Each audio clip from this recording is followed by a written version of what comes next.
ആഫ്രിക്കയുടെ വടക്ക് പടിഞ്ഞാറുള്ള Mauritania Islamic Republic of Mauritania എന്നറിയപ്പെടുന്നു. അൾജീരിയക്കും മൊറോക്കോക്കും തെക്ക് ഭാഗത്തായിട്ടാണ് മൗറിറ്റാനിയയുടെ സ്ഥാനം. ഏകദേശം 44 ലക്ഷം ആളുകൾ മാത്രമേ ഈ രാജ്യത്തിൽ താമസിക്കുന്നുള്ളൂ. കൂടുതലും മരുഭൂമിയായതുകൊണ്ട് ചുരുങ്ങിയ എണ്ണം ആളുകൾക്ക് മാത്രമേ ഈ രാജ്യത്തിൽ താമസിക്കാൻ പറ്റുകയുള്ളൂ. ജനസംഖ്യയിൽ 4 ഭാഗവും അറ്റ്ലാന്റിക് സമുദ്രത്തിന്റെ കരയിലുള്ള തലസ്ഥാന നഗരിയിൽ തന്നെ തിങ്ങി നിറഞ്ഞിരിക്കുകയാണ്. പണ്ട് ഫ്രഞ്ചുകാരായിരുന്നു ഈ രാജ്യം ഭരിച്ചിരുന്നത്. രാജ്യത്തിലുള്ള ജനങ്ങൾ മുഴുവൻ മുസ്ലിങ്ങളായതുകൊണ്ട് ഫ്രഞ്ചുകാർക്കെതിരായി ഒരു വികാരം ഉണ്ടാവുകയും അത് സ്വാതന്ത്ര്യ സമരമായി മാറുകയും ചെയ്തു. സ്വാതന്ത്ര്യം കിട്ടിയ ശേഷം രാജ്യത്തിന്റെ മതേതര സ്വഭാവം എടുത്തു കളയുകയും ശരീഅത്ത് പ്രകാരമുള്ള ഒരു ഇസ്ലാമിക രാജ്യമായി പ്രഖ്യാപിക്കുകയും ചെയ്തു.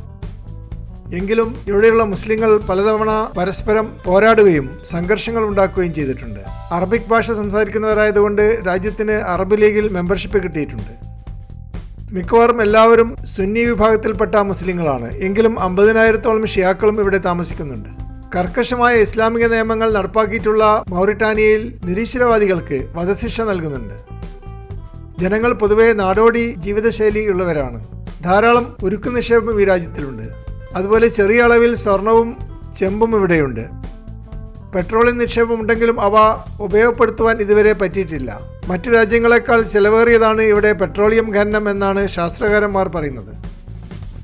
അങ്ങേയറ്റം ദരിദ്രരായതുകൊണ്ട് സമ്പന്നരായ മുസ്ലിം രാജ്യങ്ങൾ മൗറിറ്റാനിയയെ മൈൻഡ് ചെയ്യുവാൻ ഇതുവരെ തയ്യാറായിട്ടില്ല.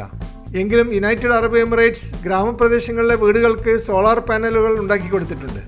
39,000 ഗ്രാമീണ ഭവനങ്ങളിൽ വെളിച്ചം കത്തുന്നത് ഇപ്പോൾ യുണൈറ്റഡ് അറബ് എമിറേറ്റ്സ് കൊടുത്ത സോളാർ പാനലുകൾ ഉപയോഗിച്ചാണ്.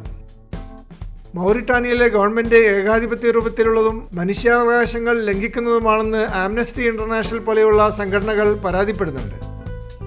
ധാരാളം പ്രകൃതി വിഭവങ്ങളുണ്ടെങ്കിലും ഇപ്പോഴും ഒരു ദരിദ്ര രാജ്യമായി മൗറിറ്റാനിയ തുടരുന്നു. ആഭ്യന്തര സംഘർഷങ്ങളും നല്ല ഭരണം ഇല്ലാത്തതുമാണ് ഈ ദാരിദ്ര്യത്തിന് കാരണം.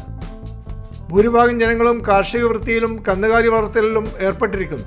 അടുത്ത കാലത്തായി വരൾച്ചയും സാമ്പത്തിക പ്രശ്നങ്ങളും രാജ്യത്ത് വമ്പിച്ച പ്രതിസന്ധി ഉണ്ടാക്കിയിട്ടുണ്ട്. രാജ്യത്തുള്ള ജനങ്ങൾ സൂഫി പാരമ്പര്യത്തിൽ വിശ്വസിക്കുന്നവരാണ് കൂടുതലും. ടിജാനിയ തെരീക്കത്തും ഖാദിരിയ തെരീക്കത്തും ഇവിടെ വളരെ സജീവമാണ്. സ്കൂളുകളിൽ 1-ാം ക്ലാസ് മുതൽ അറബിക് ഭാഷയും 2-ാം ക്ലാസ് മുതൽ ഫ്രഞ്ച് ഭാഷയും പഠിപ്പിക്കുന്നു.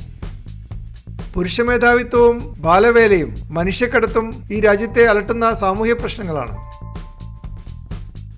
മൗറിറ്റാനിയയുടെ തലസ്ഥാനമായ നൗക്ക്ഷോട്ട് നഗരം സഹാറ പ്രദേശത്തെ വലിയ നഗരങ്ങളിൽ പെട്ടതാണ്.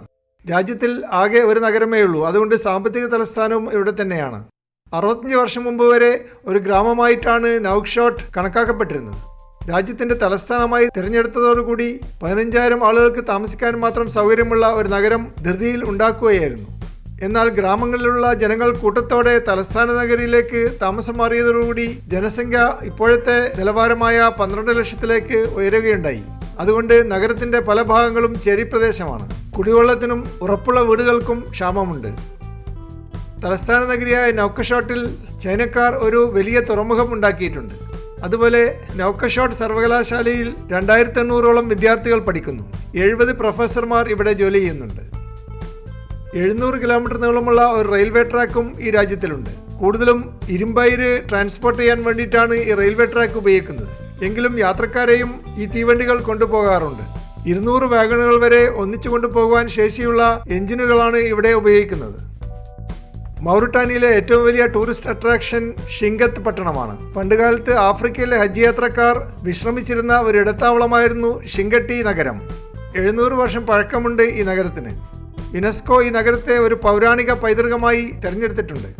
ഹജ്ജ് യാത്രക്കാർ സംഭാവന ചെയ്ത പൗരാണികമായ ഖുർആൻ പ്രതികളും മറ്റ് ഇസ്ലാമിക സാഹിത്യ കയ്യെഴുത്ത് പ്രതികളും ഇവിടെ ഭദ്രമായി സൂക്ഷിച്ചു വെച്ചിട്ടുണ്ട്. ആദ്യകാലത്തെ അറബിക് കവിതയും സാഹിത്യവും ഈ പുസ്തകങ്ങളിൽ കാണുവാൻ പറ്റും. നൗക്ക്ഷോട്ട് നഗരത്തിലെ ചെസ്ലീന റെസ്റ്റോറൻറ്റ് പാശ്ചാത്യ രീതിയിലുള്ള ഭക്ഷ്യവസ്തുക്കൾ നൽകുന്നു. അതുപോലെ ഹോട്ടൽ ടിഫൈല ചാൾസ് ഗള്ളി റോഡിലാണ്. ഇവിടെയും ഉയർന്ന ആംബിയൻസ് ഉണ്ട്. ഹോട്ടൽ ഹലീമ ടെഫീല ഹോട്ടലിൻ്റെ പുറകിലാണ്.